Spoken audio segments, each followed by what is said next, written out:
Welcome to the cruisiest day of Cycle Africa. What goes up must come down, and today is all down.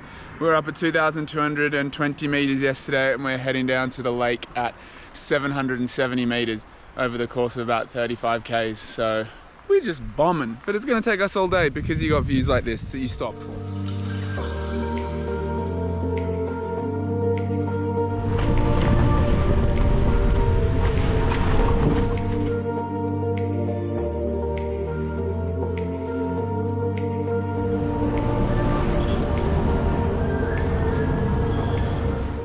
Hello from the streets of Bukavu, DRC, where today we're going on one of the most unique experiences that you can do on the continent.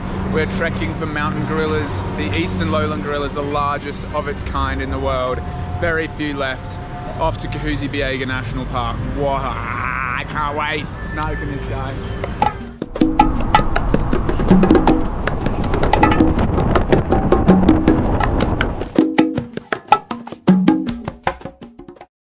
With them, you have to fix eyes to them also. Just so you want to keep eye contact to the gorillas, which is not to the mountain gorillas, because this one is a lowland gorillas, rare species. The mountain gorillas, them once they fix eyes to you, you have to look down. But here you have to keep eye contact directly. Okay. And you wear your mask. This is one of the tracking camps out deep in the jungle of Kahuzi-Biega National Park, named for this mountain over here, Mount Kahuzi, and this peak in the distance, Biega, which form the borders of the national park, where you find all 11 families of the eastern lowland gorillas that live out here. 4 families are habituated and the others not so much. With the eastern lowlands, you have to look them in the eye if they look at you, and with the mountain gorillas, you look down. So very sorry for whoever had to find that out the hard way. Merci.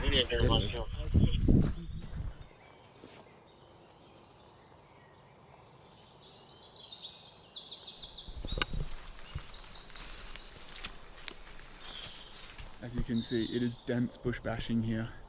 We're right in the middle of the jungle. All 3 of us just slipped coming down here, so even the guide is not safe.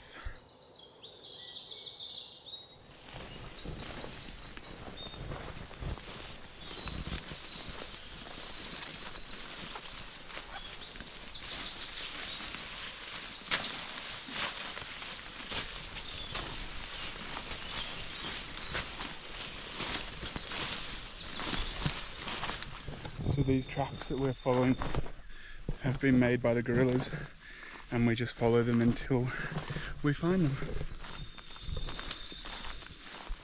4 females, 3 blackback, 2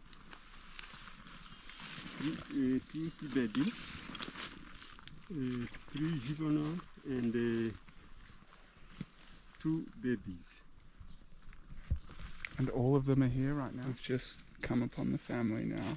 There's at least a big male and a baby just over this bush here.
And just like that, we are out of the Congo.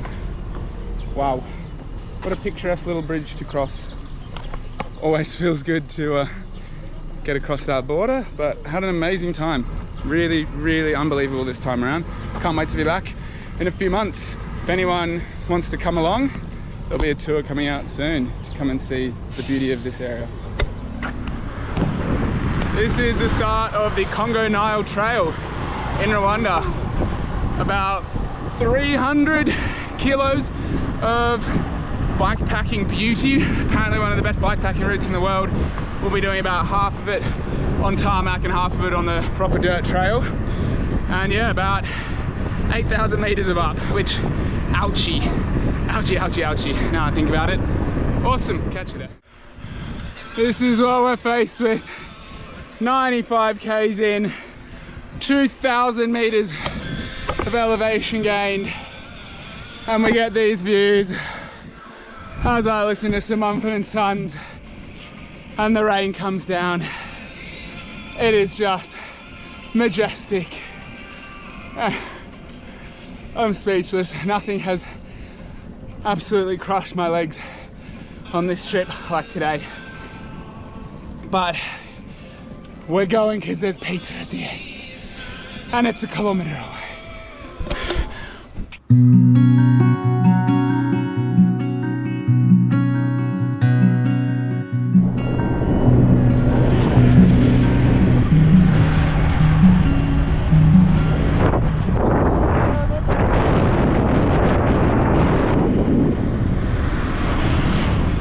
Us on the Congo Nile Trail, where we are at the split.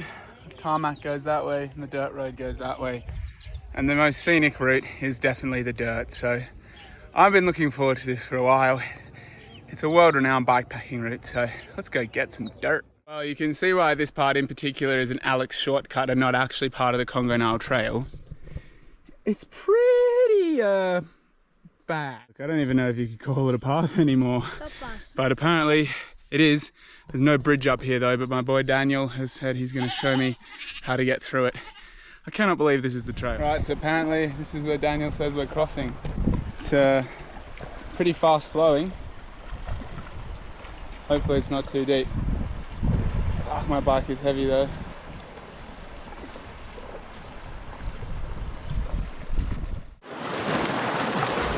Pulling the tyres down. It's above my knees now. Daniel is being an absolute beast on the back. He's like 6 years old carrying this bike with me.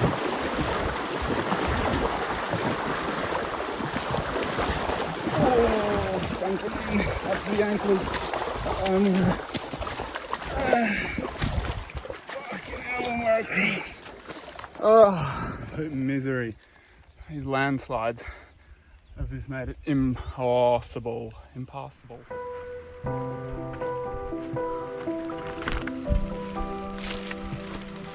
Pretty sure this is what the road's supposed to look like, and they were just digging up that other one to lay down tar, but God, they made it hard. They're not as hard as it is to keep your eyes off this view.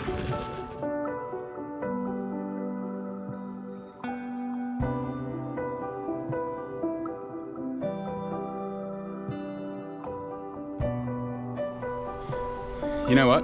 The only thing that can make this more gnarly is if it rained. Here we are, we've come across a river for the day. Got to come down here and cross here and back up the other side. Walk there. We're all good.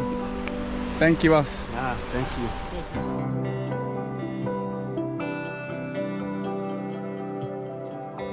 Oh dear, it's like my tyre knew that there was a replacement coming at the end of today and has given out on me with about 15 k's left on the Congo Nile Trail, so we'll be finishing it at a push because it's completely flat and I cannot be bothered to put a tube into there just to ride it 15 kilometers and then swap it. So at least I get to enjoy the scenery. 5 k's from the end and there's a massive landslide that's taking out the entire road. So we've got to walk down the valley on this trail and then back up the other side. So close.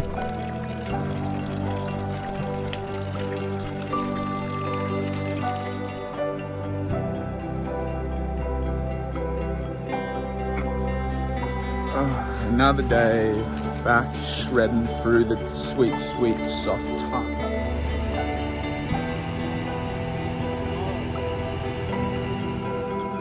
Fuck yeah, dude, you ripped that.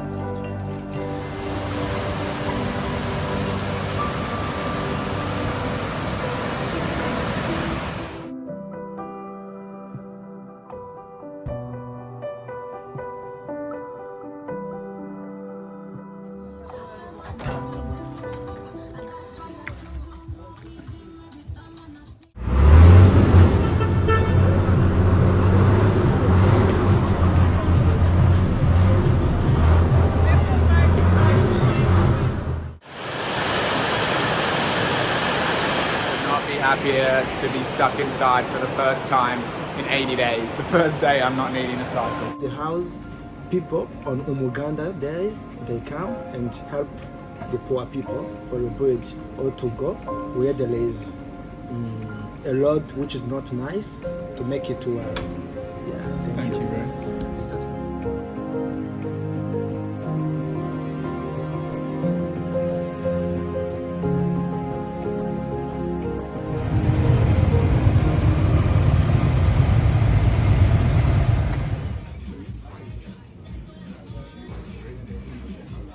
Solid 5 days off the bike. It is about time we get back to it. Off to Uganda today. This should be the last day of mountains. Be flat from tomorrow on. Flatter from tomorrow onwards. Some exciting.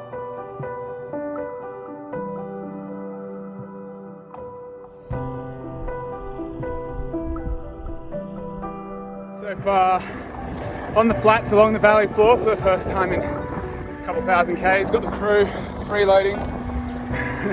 They're loving it. I just crossed the border into Uganda and I said to the guy, which side of the road do you drive on? He said the right. And so I've been very adamantly driving on the right with everyone beeping me. I realised they drive on the left. Uh-oh, that looks pretty foreboding.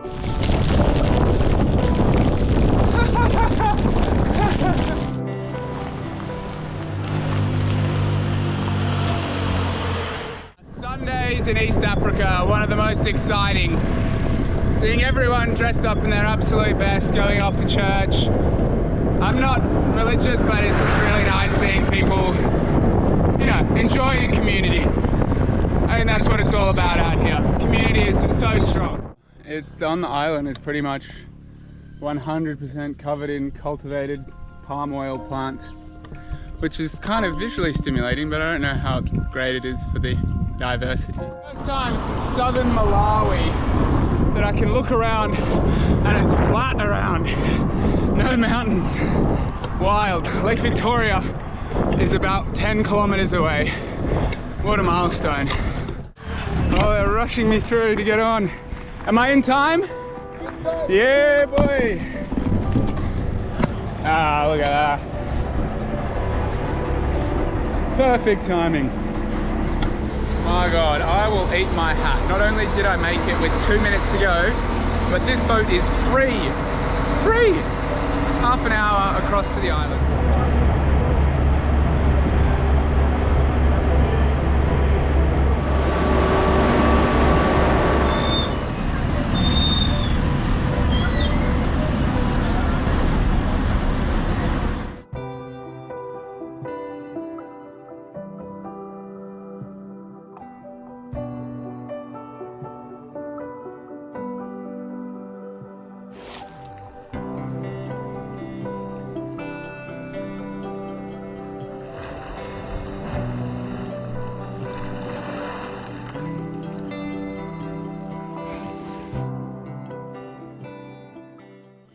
Good morning from a pretty special day on the trip. Just over the water there, on the other side of that fog, is Entebbe. Only about an hour and a half boat ride, but between here and there is the equator, a line we've been working towards for the last 3 months. So exciting. Bit of a shame that I won't be on the bike, but I'll sit on my bike on the boat as it goes.